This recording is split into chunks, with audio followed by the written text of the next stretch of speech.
देखिए हम पहले पढ़ाए थे लॉस्ट स्प्रिंग माने खोया हुआ बचपन।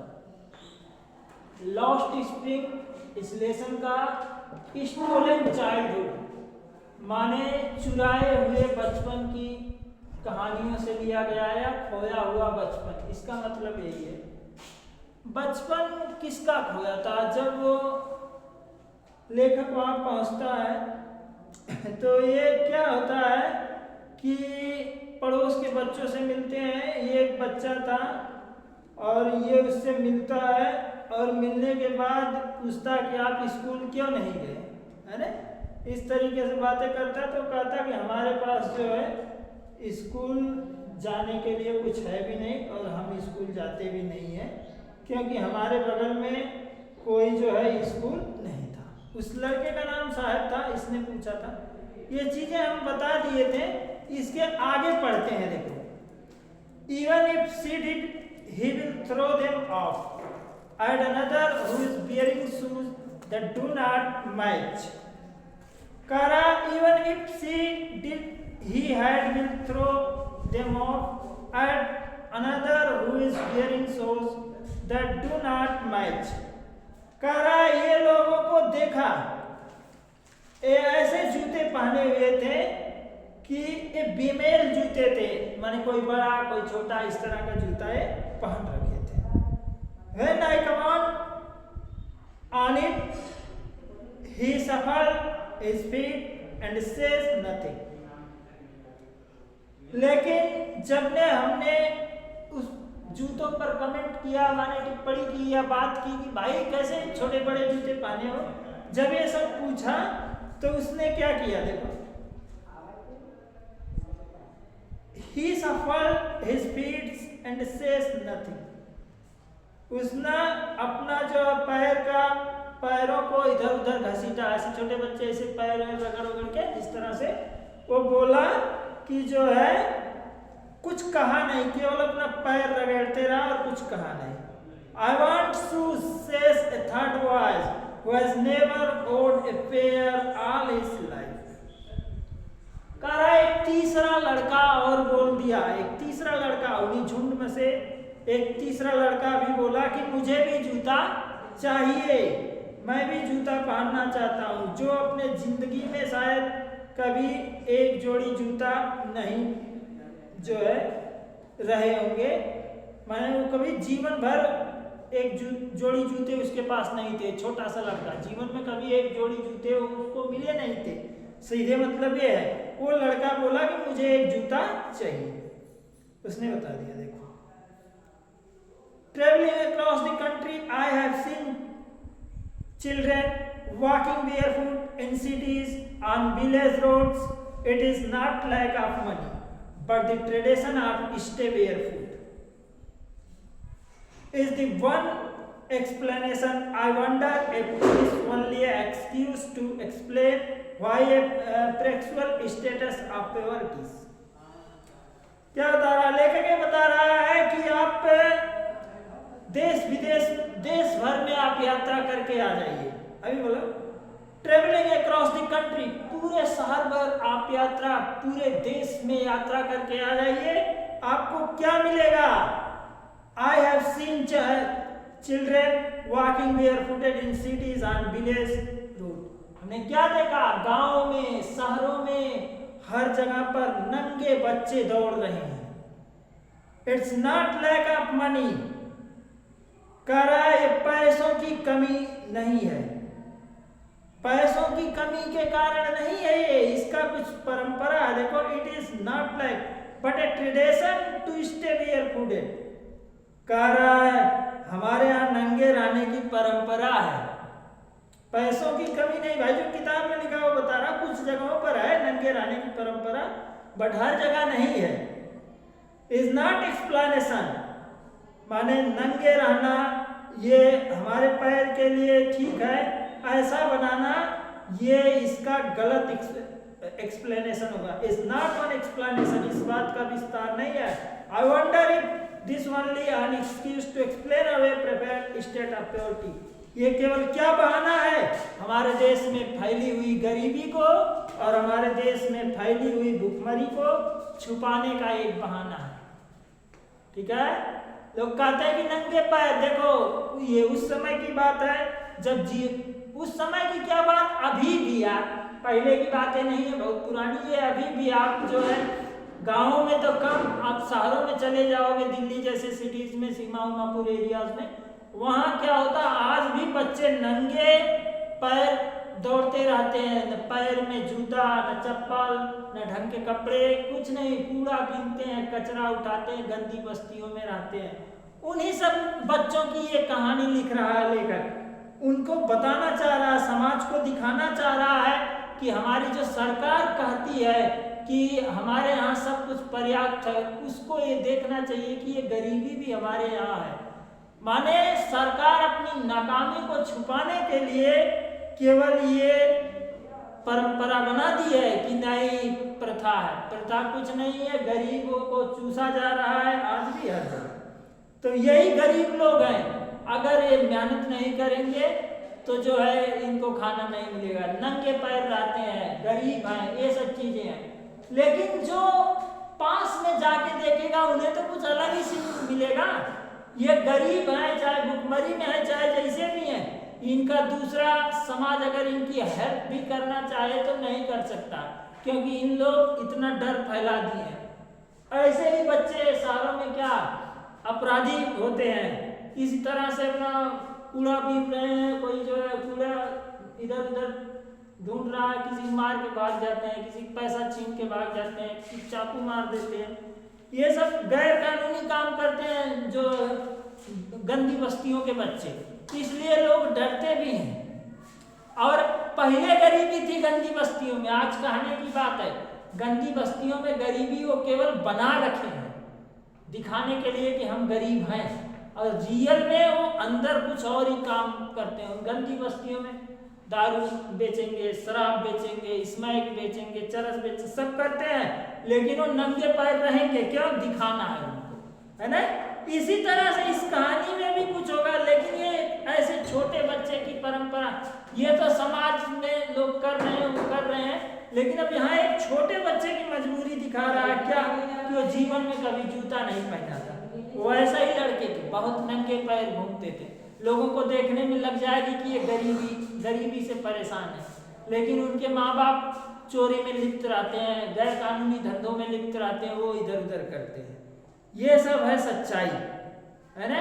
जो मदद करने जाएगा उसी को लूट लेंगे ये, तो इस वजह से कोई हाथ नहीं बढ़ाता। लेकिन जब ये पहुंची गई तो ये बता रही, I remember a story a man from Udupi one told me, मुझे उडुपी के एक आदमी ने एक बार एक कहानी सुनाई थी, और बताया क्या था, as a young boy he would go to school past and old temple, जब वो छोटा था और बच्चा था तो पुराने मंदिर के पास में वो स्कूल जाया करता था। Where his father was priest, जहाँ पर उसके पिताजी पुजारी थे, he would stop briefly at the temple and pray for a pair of shoes. ये जाता था उसी मंदिर में और भगवान से जाकर एक जोड़ी जूते की क्या मांगता था, दुआ मांगता था। ये देखो, ये लड़का इतना गरीब था और सच में इसको भगवान के ऊपर आस्था थी। भाई देखो, आस्था थी तभी तो जाता था। पुजारी का लड़का था, पुजारी जी जो मंदिर में पूजा करते थे उनका लड़का था, जो ये बोला कि मुझे भी एक जूता चाहिए। तो ये पुजारी जी को याद था ये कहानी, और ये पुजारी जी का बच्चा था। देखो, there were red and white plastic, नहीं सॉरी, कहाँ चुक गया। 30 years later I visit his town and the temple, which was now drowned in an air of the desolation. कह रहा है एक पुजारी जी का बच्चा जो जोड़ों के लिए, एक जोड़ी जूते के लिए ईश्वर से क्या करता था, माने पूजा करता था, ईश्वर की प्रार्थना करता था। देखो, हमारे समाज में दो चीज है, कुछ आस्था भी है, कुछ विश्वास भी है। लोग आस्था से कहते हैं भैया हम भगवान जी के आगे प्रेयर किए, भगवान जी हमारी बात सुन लिए, हमें दे दिए, हमें मिल गया ये चीज। आस्था के साथ साथ अपना परिश्रम भी होना चाहिए, लेकिन उस लड़के में जबरदस्त आस्था थी और विश्वास था। तो विश्वास जहाँ होगा वहीं काम आएगा। तो ये उस लड़के की कहानी थी, मंदिर का पुजारी था। अब वहां से आगे देखो, माने पुजारी जी का बेटा था। तो अब लेखक ये कह रहा है कि मैं 30 साल बाद इस शहर में वापस आ रही हूँ। 30 years later I visit this town and temple। 30 साल बाद मैं इस मंदिर में और इस जो है शहर में आई हूँ। अब क्या होता है देखो,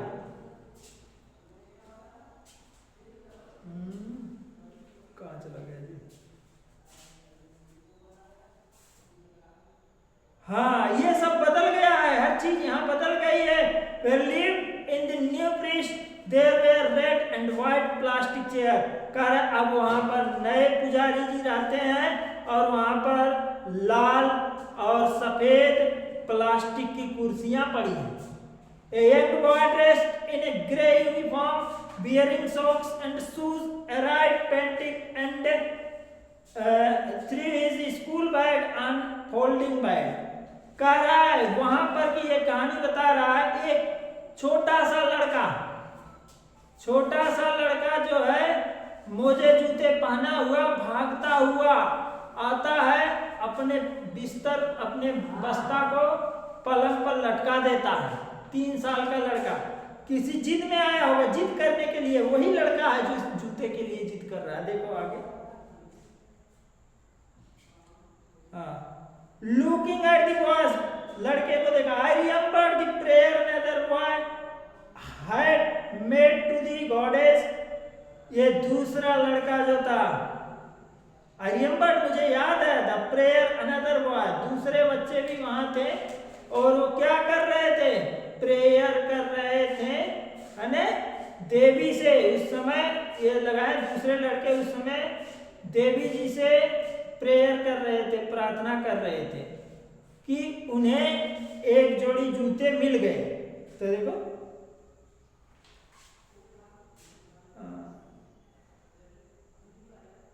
prayer another boy made forward as when he finally got a pair of shoes. जब उनको एक जोड़ी जूते मिल गए तो ये जो है देवी जी का क्या कर रहे थे? प्रेयर कर रहे थे, मुझे याद था। Let me never lose them, the goddess had granted his prayer. Young boy like the son of the priest now wear shoes, but many other like the rag picker in my neighbourhood remain shoeless. क्या कह रहा है? ठीक है, हमने तो पुजारी के बेटे को जूते पहना दिए और जूते पहना के वहां जूते भी मिल गए, लेकिन अभी भी कुछ छोटे बच्चे क्या थे? नंगे पैर घूम रहे थे। और वो जो नंगे पैर घूम रहे थे वो कूड़ा करकट बीनने वाले लड़के थे। अभी बताओ, इसमें जाति पाति धर्म कहाँ से आ गया? ये सब बच्चे एक में मिले हुए थे, एक साथ कूड़ा बीन रहे थे। जितनी गरीबी उनके पे थे उतनी गरीबी उनके, सब एक जैसे थे और सब एक साथ काम कर रहे थे। गरीब थे इसलिए सब साथ में रहते थे बड़े प्रेम से, इनमें कोई दिक्कत नहीं होती है, जूतों के लिए खुश हो जाते थे, है ना? बड़ा प्रेम था। तो यही बच्चे आगे चल के अगर कोई बड़ा आदमी बन गया, चाहे चोरी करके, चाहे बेईमानी करके, चाहे छिनैती डकैती करके, भाई गलियों के लड़के वही करते हैं। गली मोहल्ले जो गंदी बस्तियां रहती है वहां बच्चे यही सब छिनैती करेंगे, कोई डकैती कर लेगा, कोई किसी बाइक छीन लेगा, वही सब करते हैं। तो इनके जो छोटे छोटे बच्चे रहेंगे वो सब भी तो वही देखेंगे, देखते देखते एक दिन वो भी वही सीख जाते हैं। वो सब भी कहीं छिनैती कर देंगे, किसी मर्डर कर देंगे, किसी जान मार कहीं फेंक देंगे, रात बिरात मोबाइल छीन लेंगे, ये सब काम करते हैं। तो लोग इनसे बहुत डरते हैं और इनके पास भी नहीं जाना चाहते। समाज में बहुत गंदी छवि बन चुकी है इनकी, है ना? नशेड़ी होते हैं सब, नशा करेंगे, स्मैक पिएंगे, चरस पिएंगे, माने सारा गैर कानूनी काम वहीं जाके गंदी बस्तियों में ही होता है। इसलिए कोई वहां जाने से, शरीफ आदमी तो वहां जाने से भैया बहुत डरते कि नहीं भैया नहीं जाना। और नेता होता है, जो नेता होते हैं, जितने चमचा बेलचा ले सब वहीं पहुंचे रहेंगे, भैया वोट यहीं से मिलेगा, है ना? सब मेन प्रधान वहीं बैठेंगे गंदी बस्ती में, जितने बड़े बड़े नेता होंगे सब वहीं गंदी बस्ती में मिलेंगे। इलेक्शन के टाइम में एकदम सबको कुछ, किसी की साड़ी दे दिए भैया लो, किसी की जूता दे दिए, किसी की चप्पल दे दिए, लेकिन वो चीज है वो तो अपनी पॉपुलरिटी के लिए करते हैं ना। अपना फोटो खिंचवा लेंगे, फोटो खिंचवा लेंगे, 4 लोगों में आएगा भैया नेताजी देख गए तो नेताजी प्रचार होगा, वोट मिलेगा। वो तो इस चक्कर में करते हैं। लेकिन ये लेखक जो थी ये निस्वार्थ भाव सबको दे रही थी, मदद कर रही थी समाज की। समझ रहे ना? ये लोग तो समाज की मदद कर रहे थे, लेकिन नेता लोग क्या समाज को मदद नहीं करते, वो अपनी मदद कर रहे थे। सीधी सीधी भाषा में क्या है कि अगर किसी को 200 रुपये की साड़ी देंगे तो फोटो खिंचवा लेंगे, डाल देंगे, भैया सिंपैथी मिलेगी और इलेक्शन में और ज्यादा वोट मिलेंगे कि नेताजी गरीबों के घर गए थे, उनका दुख सुख सुनते हैं, उनकी बात मानते हैं, हर चीज करते हैं।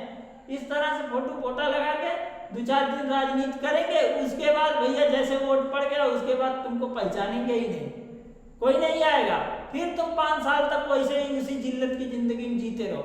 लेकिन लोग समझ नहीं पाते हैं, फिर भी वोट देते हैं। हम तो कहते हैं ये गंदी बस्ती वाले वोटें देना बंद कर दे, किसी को नहीं वोट देंगे जब तक भैया हमारे यहाँ विकास नहीं होगा। गंदी बस्ती वाले का हर जगह वाले यही कर रहे, लेकिन नहीं करेंगे लोग, एक का देखेंगे तो चले जाएंगे। लेकिन इनके बच्चों को झेलना पड़ रही थी ने। ये एरिया कहाँ की थी? The acquaintance with the barefooted ragpicker leads me to Seemapuri.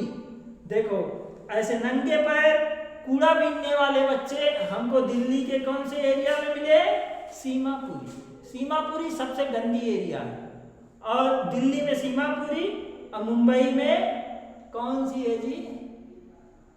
Mumbai की भी एक गंदी बस्ती है, अंधेरी नहीं है, उसका नाम इस समय हमें नहीं याद आ रहा, अभी आएगा तो बता देंगे।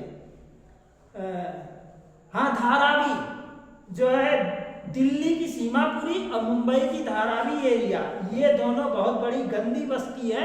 और इन गंदी बस्तियों में समझ लो कि हमारे देश का 50% बिजनेस यहीं से होता है, धंधा यहीं से होता है, बहुत ज्यादा कारोबार होता है गंदी बस्तियों से। ज्यादातर तो गैर कानूनी कार्य ही होते हैं गंदी बस्तियों से, और गैर कानूनी लोग ही वहां इकट्ठा होते हैं। समझ रहे हैं? तो ये समस्या अलग है, लेकिन ये बच्चों की समस्या अलग है। सीमापुरी के बच्चों को आज भी लेकर नंगे पैर देखी। on the primacy of Delhi, 8 miles away from it, the metaphorically, these who live in here are squared who came from Bangladesh back in 1971। करा ये लोग कौन थे? सीमापुरी में जो हजारों मीलों दूर से आके बसे थे, ये लोग बांग्लादेशी या और अलग देश के बसिंदे थे, माने रिफ्यूजी। कहने का मतलब कोई बांग्लादेश से आके बस गया, कोई कहीं से आके बस गया, और ज्यादातर लोग बांग्लादेश वाले थे। 1971 में जो बैक आए थे वही लोग आके बस जाते हैं यहाँ पर। 1971 में जो बांग्लादेशी जो बांग्लादेश वाले भगा दिए थे जिनको, वो लोग जो बैक आए थे वो सीमापुरी जगहों पर, जैसी जगहों पर आके बस गए। साहेब फैमिलीज इज एमंग देम, और साहेब का जो फैमिली था वो भी इसी के बीच स्थित था। Seemapuri was then a wilderness. Seemapuri was then a wilderness, it still is. माने बहुत ये पिछड़ी एरिया थी, माने जंगल, वाइल्डरनेस थी, और यहाँ पर माने कम आबादी रहती थी, लोग जो कम बसिंदे थे, तो वहां पर ये जो बीहड़ जंगल था, पूरा कुछ नहीं था, सब एकदम घना घोर जंगल था। It still is but it is no longer empty. अब भी जंगल है, कारा लेखक, अब भी जंगल है सीमापुरी एरिया में, लेकिन अब पहले से कम हो गया है। इन स्ट्रक्चर ऑफ मड, वहां कूड़े कचड़े हैं, with roof of tin and templates divided to sweat drains, running water life. इन सब में कूड़ा कचड़ा सब बहता रहता है, और वहां पर जो है गंदी बस्तियों में बहुत गंदगी फैली हुई। माने हर चीज का एक एक वर्णन लेखक अपनी कहानी के माध्यम से कर रही है। चलो ठीक है, अब आगे इसको पढ़ाएंगे।